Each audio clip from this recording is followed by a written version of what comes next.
Welcome to the Grow My Salon Business podcast, where we focus on the business side of hairdressing. I'm your host, Anthony Whitaker, and I'll be talking to thought leaders in the hairdressing industry, discussing insightful, provocative, and inspiring ideas that matter. So get ready to learn, get ready to be challenged, get ready to be inspired, and most importantly, get ready to grow your salon business. Hey, it's Anthony here, and welcome to today's special episode of the Grow My Salon Business podcast. This year started off on a very sad note for the hairdressing world with the passing of Angus Mitchell. Angus was the son of the late Paul Mitchell, who was the co-founder of John Paul Mitchell Systems. As someone who had the privilege of having a close working relationship with the company, I was fortunate enough to, on occasion, have spent a little time with Angus, and he was always full of life and love and genuine kindness. When he passed away so unexpectedly, social media channels were flooded with a mixture of shock, immense sadness, and love for someone who'd made an impact to so many lives in ways that we will never know.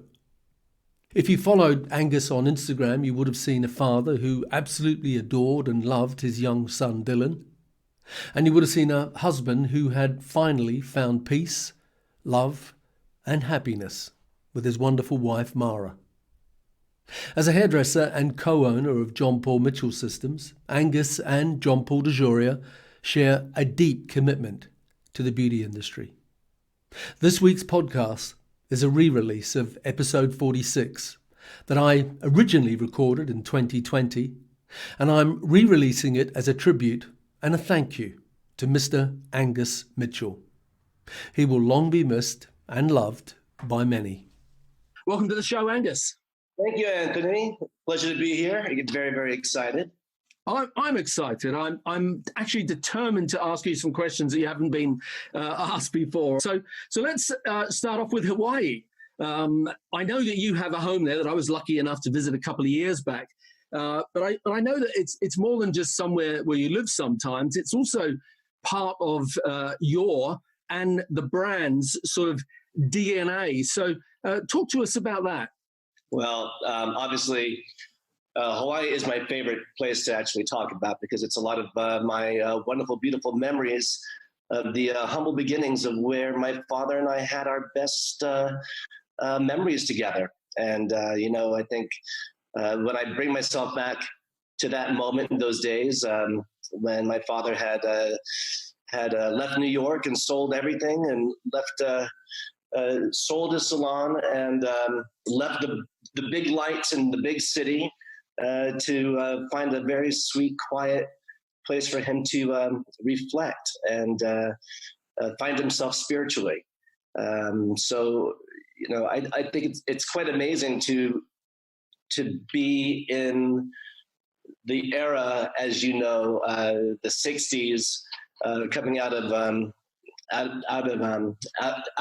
England. With the blow dryer that the United States had never seen before. And then opening up the first Vidal Sassoon salon in Manhattan, and then opening up his first salon that was called the Crimpers, and then moving on to his next salon called Super Hair, and creating the first cutting club in America, to saying, okay, I need to stop, and finding himself on this beautiful little house, which was a guest cottage on the beach, on a very secluded area, not a very high-end area by any means, a very humble area where houses normally would always get broken into at certain times. And it was just a studio home, and the bedroom was a bed that had curtains around it, so you just pulled the curtains shut, and that was your bedroom. He had a little hot plate to cook his food. We had a Volkswagen bus van that broke down on the side, and that was our guest cottage. And if we had more guests, we had a tent that we'd pop up.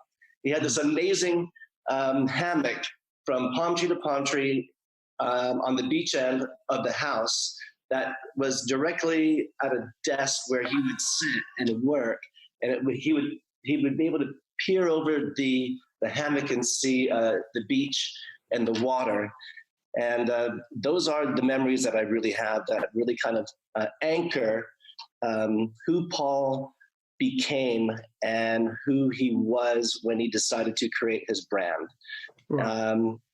He was always one that always wanted to give back to the hair industry that had given him so much, but also to reflect on I think his journey, choosing to find meditation and yoga, became a very strict vegetarian. And as a little boy coming from New York to visit his father, I thought that was very strange. I was one who did not understand the yoga and the meditation, and I wanted a hamburger. And I was out of luck, Anthony, just out of luck. I didn't get any hamburgers. I got tofu burgers. Maybe that's why I don't like tofu so much these days. But well, I love it. I'm a vegetarian, so that's perfect for me. Yeah, it was very interesting when it became Thanksgiving here in America. I was the one who didn't get a turkey, but that's okay. Don't feel sorry for me. It was those humble beginnings that I really that really holds dear to my heart and those memories. And then, of course, when you were in New York as a young boy, I don't know how old you were. Can you remember your dad's salons? You alluded to two of them a minute ago. Well, I just remember pushing my cars on the floor because he had these. The way that he designed the salon was he had designed a curved cove from the wall to the floor, right, specifically so that the hair would not get stuck in the corner back. Yeah. So, I mean, that's how far ahead of his time that he was back then. In fact, talk about Paul Mitchell shampoo. I think the first Paul Mitchell shampoo started at his salon in New York that was called Super Hair. He actually had beakers and would create individual shampoo for individual clients at that time. So Paul's mind was already then thinking about product and a shampoo, but it was at the time that he took away, when he stepped away, that I believe, bringing the blow dryer to America, changing the way that people did hair, taking, people sitting underneath dryers and setting hair in rollers to blow drying to then thinking, how can you maximize and build more of a clientele back to back and to save time? And that was through hair sculpting. So with his education, when he began to really kind of focus on what he wanted to do and how to help the hairdresser become a better business person, was through product of sales and also being able to work on a bigger volume of clientele by not wasting their time extracting moisture from a blow dryer and just setting their hair into something beautiful like a finger wave, something quite simple, and then having them sit underneath the dryer, then allowing him to be able to work on the next client.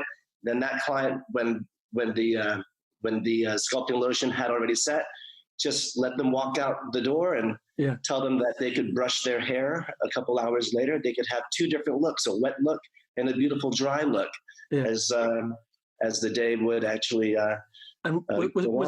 was that the beginning of sculpting lotion, the product? That was the very beginning of sculpting lotion. And that was really the true success of our company. Because, at the end of the day, people can come out and they can make a shampoo, but what makes your company different than any other? And it was the education behind it. Paul's passion and his way that he was able to communicate with people was just beautiful. He was like the Pied Piper of the hair industry. He was one of those people that would just, he had no fear. I would just remember all these different inventions that people would come to him with. There was one that was called a jewel setter, just basically a round cylinder attached to a comb, and being able to work the comb to do finger waves and then to use the round cylinder as the handle to be able to set hair into little rolls. Everything from a curved comb that his friend actually boiled in a pot of hot water, and then he'd bend it in a U shape, and then he'd use it as a clipper, as a clipper guard. The flat topper, remember those? The flat topper? I've got one somewhere, Yeah, I think I have one of my father's still. And then, of course, it had like level in it. Yeah, yeah. So, and then, of course, Robert reminds me, and also of, we don't have a lot of footage, but the footage that we do have, I remember my father setting hair with balloons, and he would set the hair in a balloon, and then he'd pop the balloon, and then, of course, with our hair sculpting lotion, It would still hold its shape. Yeah, had these great, beautiful looks that were quite constructed. And then, of course, he'd brush it down and get all soft and wavy and long and gorgeous. Yeah. So really magical. And also thinking about the 80s too, right? I mean, I remember just all the hair began to come off, right? And then the shoulder pads the shoulder pads in the clothing got bigger and the hair got shorter. Definitely. And I think that's where I really watched my father get really excited. But he was a man who was so good with so many different tools, clippers, scissors. He was a fantastic hairstylist. As you know, Anthony, back in the late 50s and 60s, in order to get your name out, you had to win all of these hair competitions. And the more you would win, then the more likely you would get a job back in England or in London. So he had such an amazing arsenal of different techniques. But also with that, he had this beautiful presence and ability to be able to capture people. And so for me, I just felt so lucky. I once told my father, I think I was 6 years old, and I'll never forget it because I felt so comfortable in his presence as a little boy when he'd come to New York and visit me. And I said to him, Dad, the tree doesn't fall far from the apple. And my father laughed. He said, no, son, it's the other way around. The apple doesn't fall far from the tree. And I said, no, Dad, I've known you before. I knew you in the past life. Wow. And it was just a very beautiful, beautiful spiritual relationship that I had with him. Yeah. I know that you hadn't started hairdressing before your father passed away. You were 18 or 19 or something, weren't you, when he passed away? Did you have any sort of hair conversations with him, or was that just not on your agenda at that point in time? I really found it obviously fascinating. There was always beautiful ladies coming in and out of the house. We had we had an area specific for him to shoot hair. So we had a little studio. Sometimes he would get, I don't know how he did, but some of the prettiest girls in my high school would end up at my house. And it was only ones I couldn't talk to because I was too shy and embarrassed to. Yeah. So obviously, oh my God, one of the ladies, her name was Tia Carrera. Does that make a Wayne's World? Okay. She was the main character in the movie Wayne's World. And this girl was just drop dead gorgeous. I could not even speak 2 words to her. I was just flustered. And here's my father setting her hair and shooting her by the pool and in the studio. And I remember saying, Dad, do you think you could teach me a couple things, He said, son, I would love to teach you, but what's more important to me right now is that you concentrate on your high school and get yourself into college. And I really want you to educate yourself. So unfortunately, no, I did not get the opportunity to be able to work with him. But did he know that you were going to pursue hairdressing? I don't know. I don't know. For me, I found myself more drawn to acting. So in my high school, that's how I got popular. I was not popular because I was Paul Mitchell's son, except during those times, the current look was the mall bang.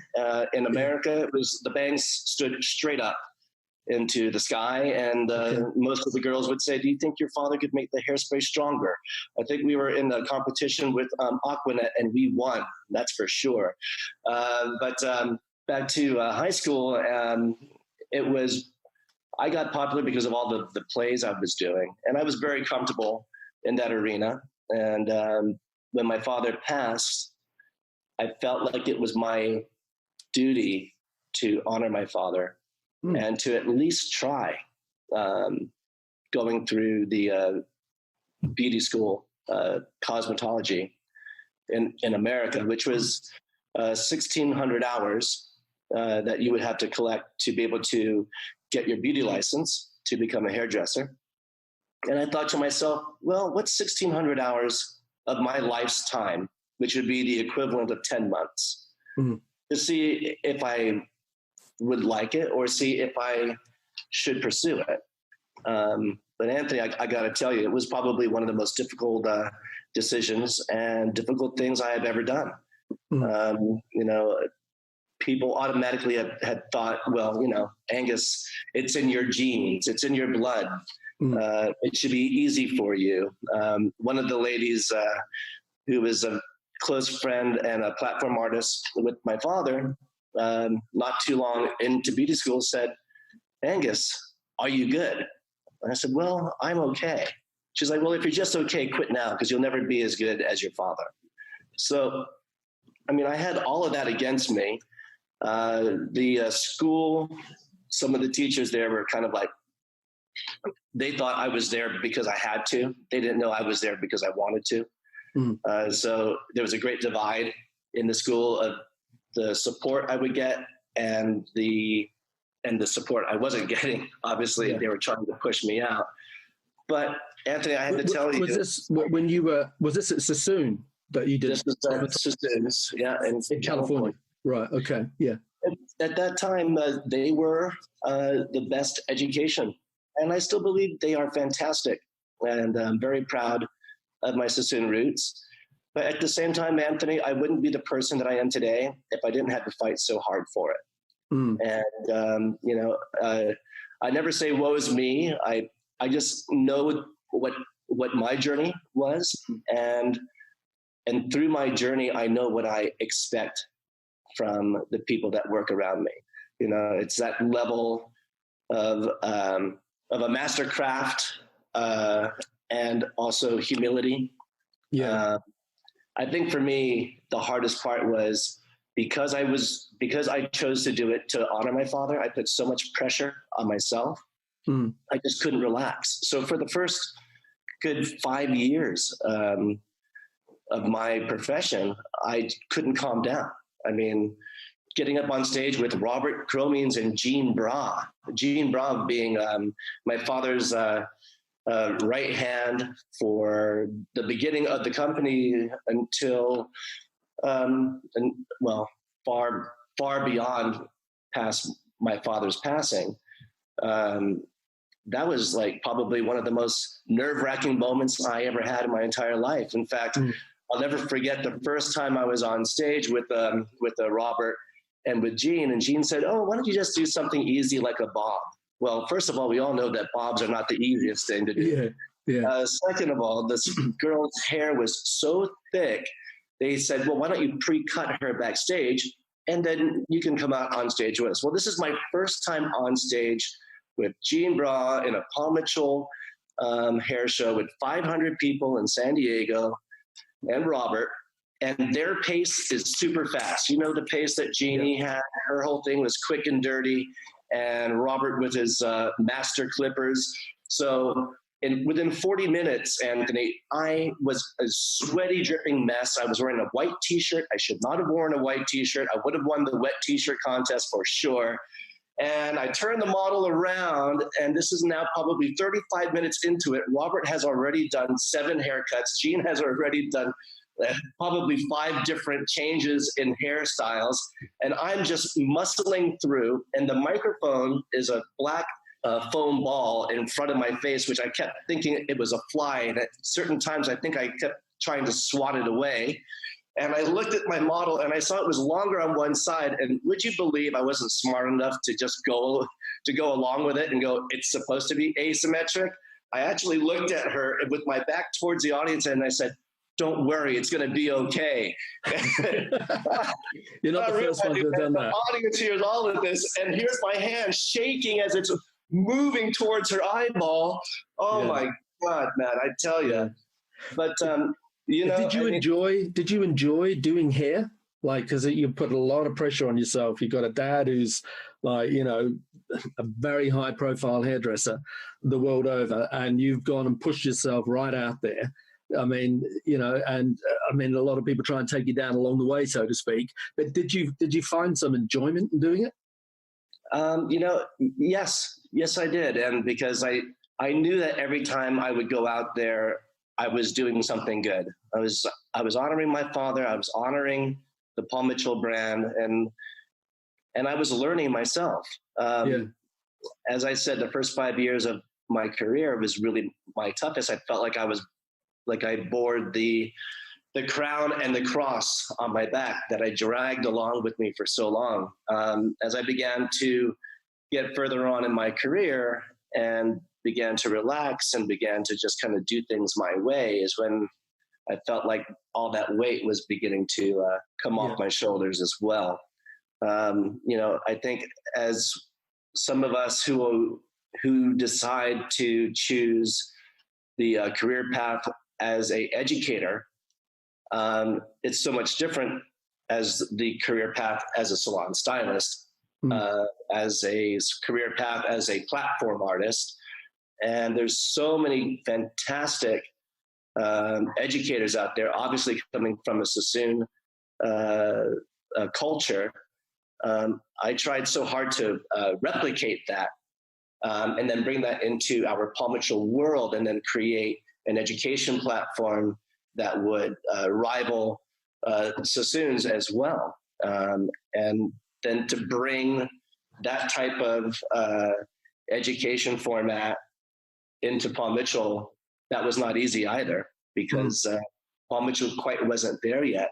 In my career journey with the company, we actually hired someone who was Sassoon-based, Mr. Scott Cole, and Linda Iodici, and that's when things really began to kind of take off. Paul Mitchell then began to see the importance of this type of education and this type of hair cutting. But what's so great about Paul Mitchell, the brand, is there's so much diversity.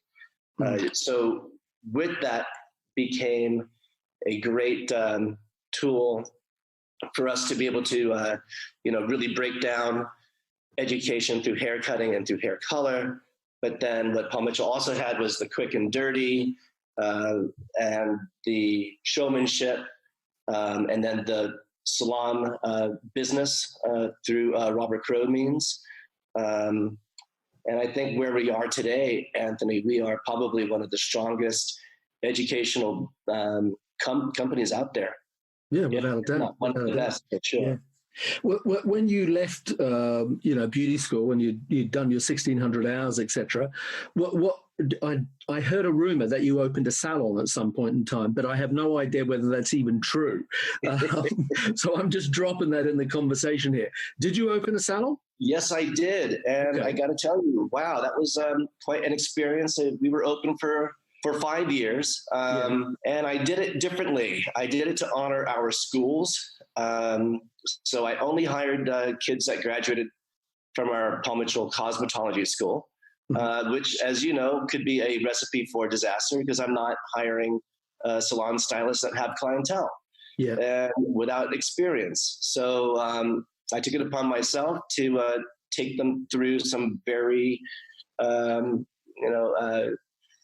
thorough and strict hair cutting guides through certain looks that they could replicate on clients, and then had to, really do what I could to, as every salon owner knows, how do you stimulate and how do you excite someone to go out and get clients, which is what I loved about when I worked at Sassoon's, because when you had to test on certain haircuts, you had to run out on 3rd Street Promenade or in a mall or in a grocery store, and you had to find the model and bring them in to do the certain haircut. Although I have to admit, today, Anthony, don't you think it'd be pretty hard to tell someone you'd be perfect for the Dorothy Hamill, a Firefly, or a Gigi? I mean, yeah, definitely. I don't think that's going to work. Yeah, right. Yeah. So, but I'm proud to say that through the leadership and the hard work that I created within those 5 years, those stylists that had worked with me and that I groomed and that I worked with, they are still all very good friends. They're all successful in their own right. I did have to make a decision, and that was where was my time most valuable. I had to find myself, I had to ask myself, where was I most valuable? And I found myself saying, I'm more valuable at Paul Mitchell on the road with the leadership there than I am working at my salon. Because the more time I was away, then the more as I'm sure for most salon owners, when we're away from our business, then the morale becomes low. Yeah, and it's important that they see and they have that leadership and they have that ownership standing there. How did owning a salon and then, and being a partner in the Paul Mitchell product company, John Paul Mitchell Systems, how did that influence what you then did and the product side of things, or didn't it influence?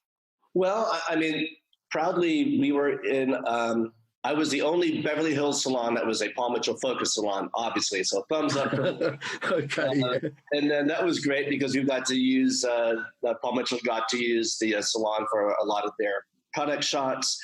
And then also, at Paul Mitchell, as we begin to explore with different products, they're sent to a handful of different artists. So it was nice for me to be able to have that salon platform to be able to experiment with different products as they began to move forward. Like my favorite one, Mitch, is my favorite men's grooming product. Some of the Paul Mitchell Avapui, as it began to become its own line, we got to experiment with some of the treatments. So it was very, very helpful and a great experience in my life's journey of being able to understand the whole world. Even getting to experience a employee walkout. Great. So you've experienced everything. Yeah. Oh yeah. I mean, that's a very humbling experience for sure.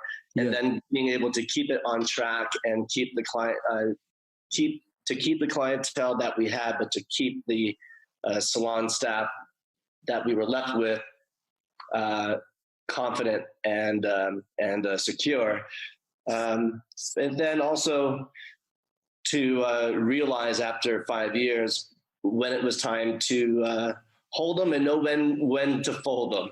Okay. And 5 years was it. Okay. All right. I'll just go back to Hawaii for a minute, because your dad and JP were environmentalists long before their time. I know when I was in Hawaii with you a couple of years ago, you were telling me about solar cars that they had in the early 80s. Just tell us about that. Talk to us about that area at that time. Well, that's my favorite era. I mean, gosh, between Dad being on the beach and leaving New York behind to paying off all of the bills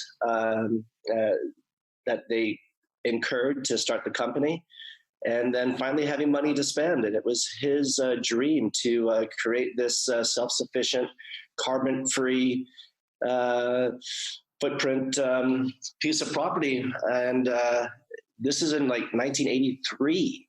No one was ever talking about self-sufficiency or solar power or electric cars at that time. It just wasn't even heard of. Gas prices were still $1.50 per gallon. I don't know what that would be per liter over there in the UK, but it was extremely cheap. So there was no reason why anyone would want to envision a solar car or a electric car. So back in those days, talk about humble beginnings. We had tents enclosed by 2x4s, stapled gun with plastic over it. And so that would keep the tents dry and the ground dry. And if it rained, my dad would say, just go out there and shampoo your hair and run around the rain, son. And so as we began to evolve, we got our solar panels in. We built a design studio where his father and my father's friend, whom had helped develop the property, Jonathan Tennyson. And together, all three of them just put their energy into the development of the simplicity, but growing our own vegetables and catching all of our own water and catching our own electricity from the sun, which actually those solar panels that are there right now are still tracking the sun and still collecting electricity.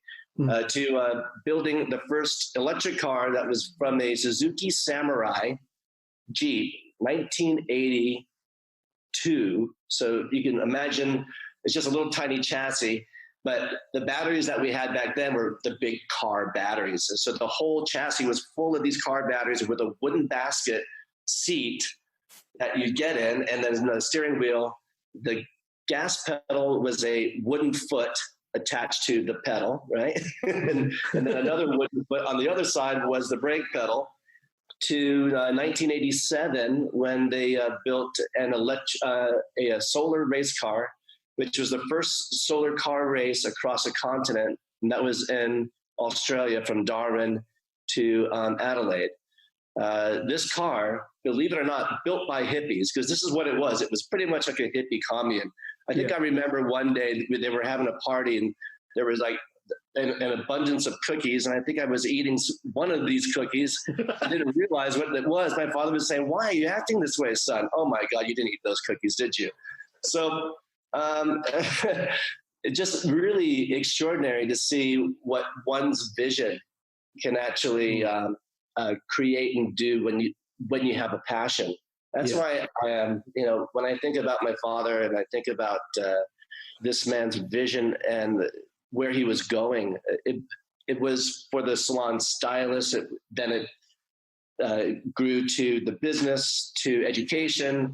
Then it grew to the self-sufficient farm. And then it went to electric cars. I mean, quite honestly, I think my father was really getting excited about the electric car vision and world. And if he were still alive today, probably would have been best friends with Mr. Elon Musk for sure. Yeah, so. Good on him. Wow, that's impressive. Okay, so you mentioned, well, you didn't mention him. I'm looking at my notes.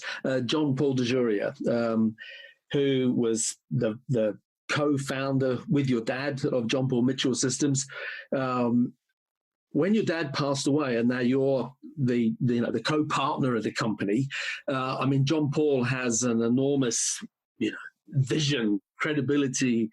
But where do you start? We're talking about what he brings to the table. I suppose what I want to ask you is this: what's that like for you, working with him, being a partner with him? What have you got from him? I mean, your dad was this sort of creative genius.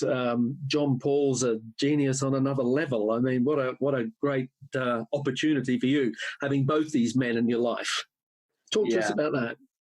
Well, I mean, you have to imagine too, I was just a teenager when my father passed, and I had a lot of growing to do. And John Paul was really running the business, and had just lost his partner, who was the face of the company. So he had to move quick on his feet. And I'm very blessed, proud, and honored that John Paul had made the decisions that he had, quickly taking and making his face the face of the company and not skipping a beat. And I think through my journey, I was really kind of locked in more on the hair side. That's where I really focused. Yeah. But I was still in my early 20s. And, I think my relationship with John Paul began to blossom when I was in my 30s. Yeah. And for me to be able to really focus more on the education and the hair, and then start to learn more about the business end in my 30s with John Paul. He's always been extremely supportive, but he's never given anything away either. He's a very, very shrewd and strong businessman who has a very strong opinion. And, just like Sassoon's, you have to prove yourself. And, it's the strong leadership and strong opinion of the leaders, I believe, that make strong, successful people. Yeah. If you're strong enough to stay around, then you're going to reap the benefits. And today, I have an incredible relationship with the best partner in the world. There's no other partner like John Paul or anyone that I could ever imagine who would have just sold their tequila company, Patron, for billions and billions of dollars and still honor the company that brought him to the dance. If it wasn't for the Paul Mitchell brand, he wouldn't have had the great success that he already has, and he protects this company dearly.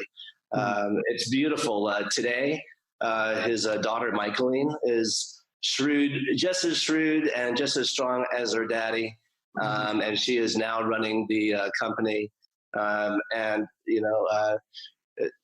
To be able to work with someone who gives so much of himself, all the philanthropic work that he does, that's the legacy that he's beginning to create, that he wants to leave behind. But he always does it on behalf of the hairdressers, on behalf of Paul Mitchell.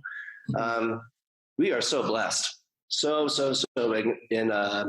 incredibly blessed to have that type of leadership, that he lives and breathes the Paul Mitchell brand. Yeah.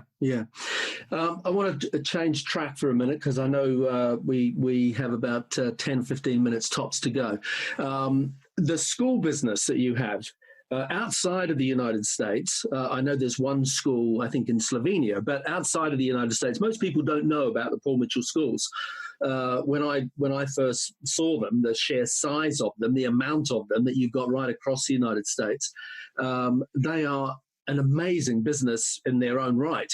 Talk to us about the school side of the business. Well, first I got to say the Slovenians are incredible hairdressers. I've had the wonderful opportunity to be able to go to Slovenia, do a couple presentations, be able to work with them side by side. Mich, the proud owner of the Paul Mitchell School there, and he also has salons there. Incredibly talented. Wow. I mean, it just puts a song in my heart to be able to watch those guys cut and color hair. What we have in America, we have about 110 schools across the United States, and it's a great combination of cutting technique, color, but more importantly, helping them break the fear and build the confidence to help them retail. So we do a lot of different contests for raising money for different philanthropic agencies, and that the Paul Mitchell School raises money for, engage the students to help raise money for these different philanthropic pieces, which is great because it also allows them to feel that they're part of something much more than just getting their hours and getting through beauty school. And then also kind of creates a beautiful culture that they themselves get to feel a part of. So instead of calling them students, we call them future professionals. It's a play on words. Instead of calling the teachers a teacher, we call them learning leaders. Learning leaders. Thank you. Gosh, this coronavirus thing is just coronavirus on the brain sometimes. Okay. So, and the schools are all cosmetology schools, like they're all at sort of a 12-month or 10-month diploma, yeah? There's no advanced school that you do, like the Sassoon Academy or something like that? we are currently talking about creating a advanced school in Los Angeles. So we're right now looking for a location that we can find and create our Paul Mitchell education advanced hub, so to speak. So get ready, it's coming. It is coming in a couple of years. We're looking forward to it. It'll be a great destination. Hopefully then you guys can come wherever you are around the world and within the US. You'll come to our advanced academy, and then I'll give you guys a private tour in my secret car garage. Man, that was going to be the next thing I was going to ask you about. I mean, I got lucky enough to go and have a look at your man cave, and there's plenty of men that have got a man cave, but your man cave takes it to a whole other level. Your great passion is motor cars, and it's not just collecting them. I mean, how many do you have to start with? Well, it's embarrassing. It's kind of like starts off just like any woman, 1 or 2 handbags, and then you have 30. So I have 30 cars laying around. But really, what was kind of my vision for, let's call it the man cave for now, is that because at Paul Mitchell we're always renting out studios to do photo shoots and commercials. I chose to use half of the space as a photography cyc. So the cyc is 35 by 40 foot corner cove. So it's a huge corner cove photography cyc that you can do motion, stills. You can pull a car into it if you wanted to. And for me, I also created a area that I could do education or do presentations. So it's, I kind of call it the Taj Mahal. It's the other half of it is the car presentation. And then I have a warehouse across the street where I build them. So it's quite easy. I tend to tell people anyone can buy a car, but no one can build it, or very few can. And I got really excited. I've been building resto rods, and I get into it where I'll put tape on the cars, and we sit back with my mechanic. I have two full-time mechanics, and we talk about the vision of what it would look like if we altered it in certain ways, but still keeping its original look, if you understand. So like a 57 Chevy, I was with John Paul, and someone had damaged his car. Now he has a candy apple red 57 Chevy. He said to me, Angus, can you fix it? I said, John Paul, would you let me go one step further? Would you let me restore and completely rebuild your car? Now, John Paul was born in the 50s. This car is a very serious car for him. Yeah. This is his dream car. He looked at me for 20 seconds in complete silence, burnt a hole right through my soul. And I'd never felt so nervous in my entire life. He looked at me, he gave me the nod and a smile. He said, okay, I trust you. Well, 2 years later, we just unveiled John Paul's car to him. We put a brand, there's nothing 57 about it. Actually, the only thing he asked of me was, please keep it candy apple red. You can do whatever you want. I have rebuilt the car from frame, nut bolt. So it's a custom frame, 800 horsepower, manual transmission, supercharged V8, all the lights, all the wiring, all the brake, modern technology, LED. So when you get in it, it looks 57, but it will outperform a 911 turbo. Easy. Okay? So on the day that I revealed it, my friend had a teal blue 57 Chevy that he let me borrow.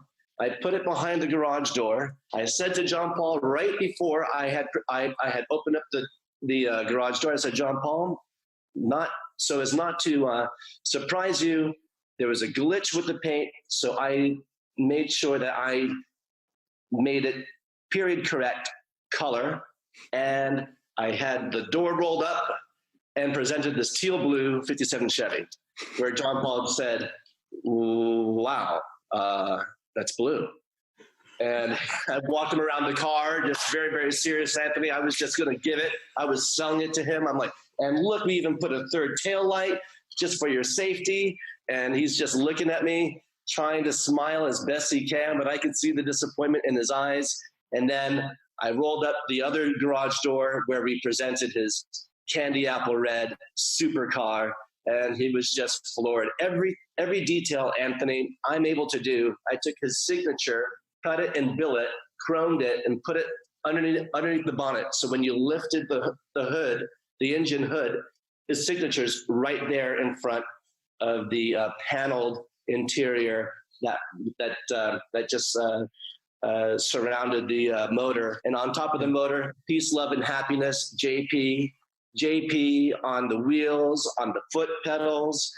Even John Paul's signature peace sign was on the gear shift knob. Mm-hmm. So fantastic. It was a wonderful moment. And I got to tell you, being able to do things like that, my father's dream car, and his car was a 65 Mustang convertible.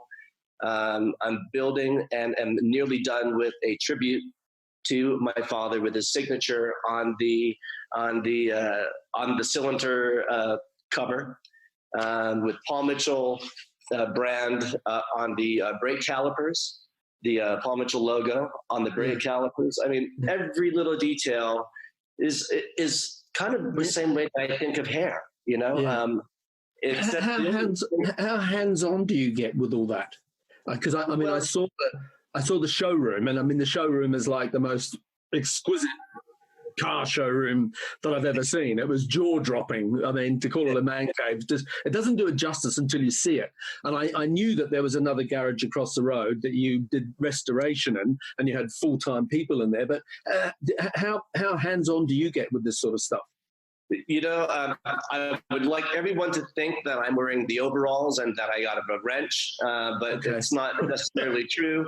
My mechanic hands me a beer and sits me on a bar stool. So I have had some sandpaper and I have had a wrench, but it's usually me tapping the table and making music with it. But no, as far as the hands-on part, it really is the vision from telling them what the idea is and then having it come to fruition. So like hair, for me, when I look at a client and I'm going to change them, or right before getting on stage, I can cut someone's hair in 45 minutes. I can cut someone's hair in 20 minutes. I can cut someone's hair in 10 minutes to keep up with Robert Cromeans if I have to. Mm-hmm. But to build a car can take anywhere from 2 to 4 years or more. So to be able to have that vision from start to finish, and then on top of that, it needs to be safe, correct? Yeah. Like you just can't build a car and put the most horsepower motor, like 1,000 horsepower. This is my next project, by the way, 1970 Charger. I was born in 1970. The Dodge Charger is a car that is very muscular. For those of you that don't know what a Dodge Charger is, there's an American TV show that's called The Dukes of Hazzard. I remember that. Yeah, it's this car, but the GM has made 100 crate motors. It has 1,000 horsepower, and they're only making 100. I have one of the 100 crate motors in my garage that's going in that Dodge Charger. Okay. With that, we had to make sure that it's not going to break, that it's going to stop, and that it's going to have a suspension that's going to be able to be comfortable enough to be able to ride, which is what we did with John Paul's car. So, there's all these amazing elements that are so exciting as you begin to build and work through the process, and of being able to stretch and mold the metal and the shape of the body, but to still kind of keep it correct. So if you were to look at it, you would go, wow, that's a nice Charger, but wait, is that the rear? Is the rear fenders wider? Because, you start to see things that start to make you go, it looks classic, it looks period correct, but wow, that's really cool. That's really different. These are the things that really kind of excite me and get my blood pressure percolated. You're animated and passionate when you talk about the business and you talk about hair, etc. and you talk about the products, but when you start talking about your cars, you come alive even more so. Look, I know I promised you that we would wrap up because I know you had another appointment that you had to get to. And there's loads of things that I wanted to ask you about, which I basically haven't got time to. So we're going to have to get you back on the show at another stage. So where can people connect with you on Instagram or social channels, or don't you do that? Yeah, well, my Instagram, I've been really, given what we've been going through this past, couple of months, it's really kind of given me an opportunity to dive back into my Instagram and get back in touch with my audience, which has been fun, So Angus, you can find me at Angus Mitchell on Instagram. And, or if you're interested in looking at this, at my shop, it's called gearboxla.com. And you can go on there and there's pictures of some events that I've thrown, my birthday, the most important event. And it's kind of great. You'll get a sense and a feel of what Iron Man's lair looks like, because it looks very much like Iron Man's lair. That's the only way to describe it. Yeah. I will put those links to your Instagram and gearboxla.com, was it? Yes, sir. I'll put them on my my website in the show notes so that people can get to it. And I highly recommend that you go and have a look at Iron Man's lair. So to wrap up, Angus, I just want to say thank you so much for being on this Grow My Salon Business podcast. It's been great to have this opportunity to talk one-to-one with you, and I really appreciate you making yourself available. Have you got any final words for our audience? Well, Anthony, first let me thank you for all the hard work and leadership that you share and that you give to our company and our salon owners and all of our stylists as well. And end of the day, I know we haven't really touched upon the times that are going on right now, but I do want to make everyone aware and clear that globally around the world, especially within the United States, there's a voice that needs to be heard. And I think with that, I think it's very, very important that we as hairstylists have a magical gift, and that is to make people feel good. So with our gift, as people start to come out and we have a vaccine for this crazy virus and people's voices are being heard and they need to heal and they need to feel good about themselves, as a hair community, we have the power to be able to make this whole planet feel beautiful again. My wonderful girlfriend, she said to me, I bet you didn't know you were dating a brunette. So, here's our time. We can really have this opportunity to make women, make men, make everyone feel good, bring the vibration of everything that's exploding out there back to calm, and how extremely rare and how extremely beautiful is it that we as hairdressers, this is why we decided to choose this profession, to make a profound impact on this planet, and we do it client by client. So I want to thank everyone for sharing their love and their passion and their techniques for just making the world a better place. I guess that's a perfect way to wrap up. I know you have to rush. Thank you very much, Mr. Angus Mitchell, for being on the Grow My Salon Business podcast. Thank you, Anthony. Aloha. Thanks, Angus. Cheers. Thank you for listening to today's podcast. If you'd like to connect with us, you'll find us at growmysalonbusiness.com or on Facebook and Instagram at Grow My Salon Business. And if you enjoyed tuning into our podcast, make sure that you subscribe, like, and share it with your friends. Until next time, this is Anthony Whitaker, wishing you continued success.